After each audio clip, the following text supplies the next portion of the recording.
What's up, everybody? Thanks for checking in with Callie. Please like, subscribe if you haven't. So, I mean, this situation seems to be getting more toxic with PJ Tucker.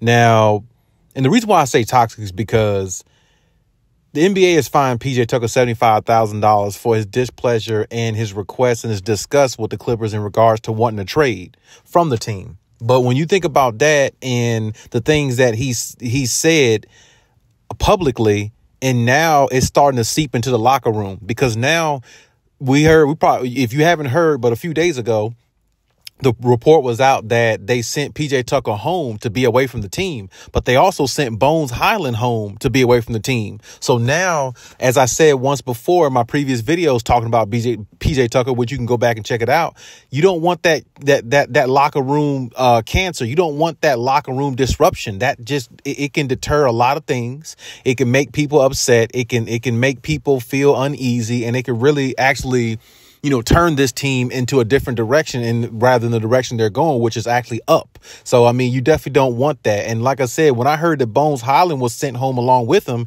that could mean a whole lot of things. That could mean he could be in Bones' ear saying, hey, you know what I'm saying? They doing me wrong, this and that. They doing you the same way, young blood. You know what I'm saying? Well, they should at least be playing you. You see what I'm saying? Trying to put a bug in his ear, making him feel some type of way. So maybe it's a possible situation where, PJ Tucker lashed out in the locker room or something like that at Ty Lue, and possibly, and maybe Bones Hyland backed him up or something like that, because I really can't see any other reason why they would send Bones Hyland home with PJ Tucker, as in like Bones Hyland's been saying things on a negative note the way PJ Tucker has. I mean, Bones might have said some things, but it didn't get out in the media the way PJ Tucker has, and that could be due to the fact that PJ Tucker has more of a name in the NBA than Bones has, because he's been in the league longer. But see, that's a bad thing, a bad sign all the way around, because PJ Tucker has been a champion in this league. PJ Tucker's been in the league 10, 12 plus years. So he's basically lived his NBA career.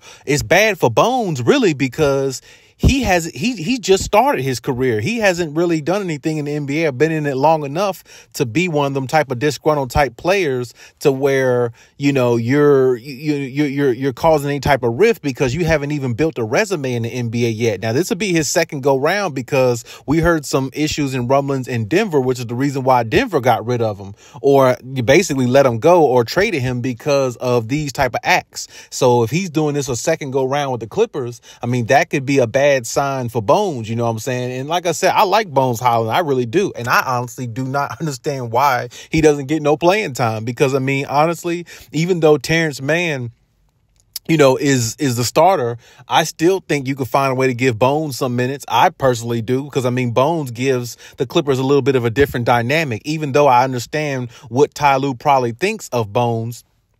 In regards to Bones, a little bit more wild. He's a little bit more uncontrollable on the court, because he's going to make behind the back passes and do flashy things, when a lot of times you just need to make the simple pass and make the simple play in order for help the team or better their chances of winning. I definitely understand that, but I do think that, with his type of talent, you traded for him, you might as well try to utilize him and get him comfortable and used to, playing with Kawhi and PG a little bit more, and getting his resume a little bit more acclimated in regards to being on the floor and with the NBA. So just in case you don't decide to keep him for some reason, other teams might show interest in him, because he's building his resume and he's actually a trade asset that you can utilize to get him maybe another piece. But you really can't do that unless you're actually playing him and unless everybody sees the product on the floor. So, I mean, I understand that to that degree, but I mean, honestly, really, if we're being honest, they really could find minutes for both PJ Tucker and Bones Hyland. Maybe not much, but I mean, give them some type of substantiality to make them feel like they're a part of the team,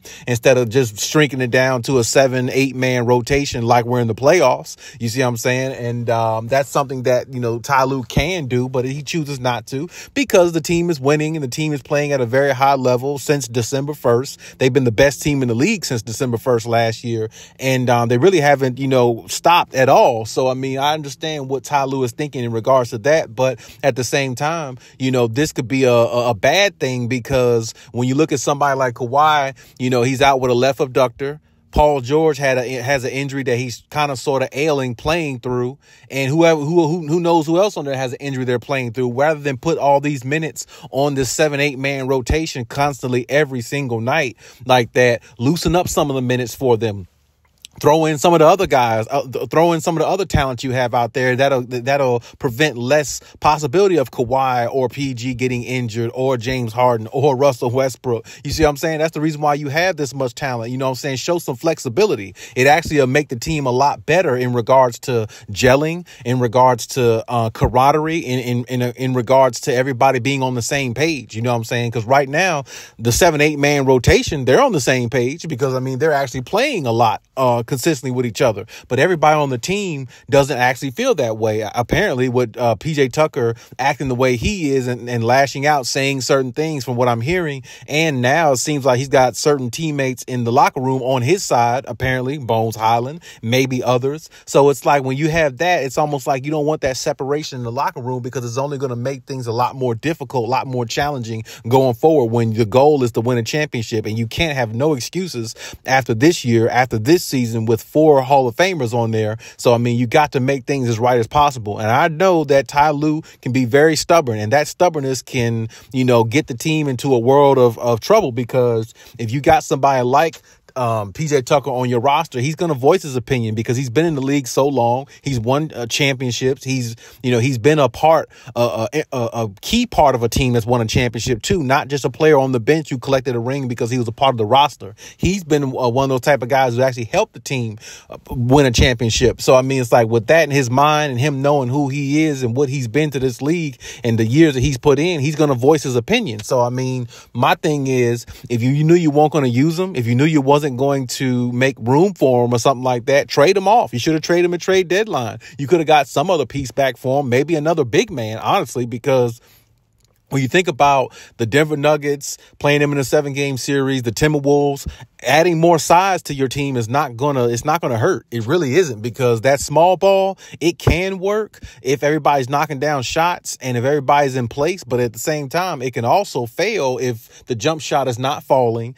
and you're getting killed inside the paint by the opposite team, and which is basically applying more pressure on your offense to score more. And sometimes that could be a downfall of a team. So, I mean, if they weren't going to use PJ Tucker, then like I said, you could have got a piece for him maybe at the trade deadline instead of sitting and holding on to him. And now you got this issue. Now this issue is going to come out into the media world, which it already has, and it could basically cause things to go bad for the Clippers. I hope it don't, but I mean, we have to just see. But hopefully the Clippers get everything settled with this situation. When PJ Tucker comes back, maybe they'll have more of an understanding, and maybe they'll have more of a better base around the whole situation, so they can make amends and make things better and actually keep this thing going so they can possibly reach for a championship.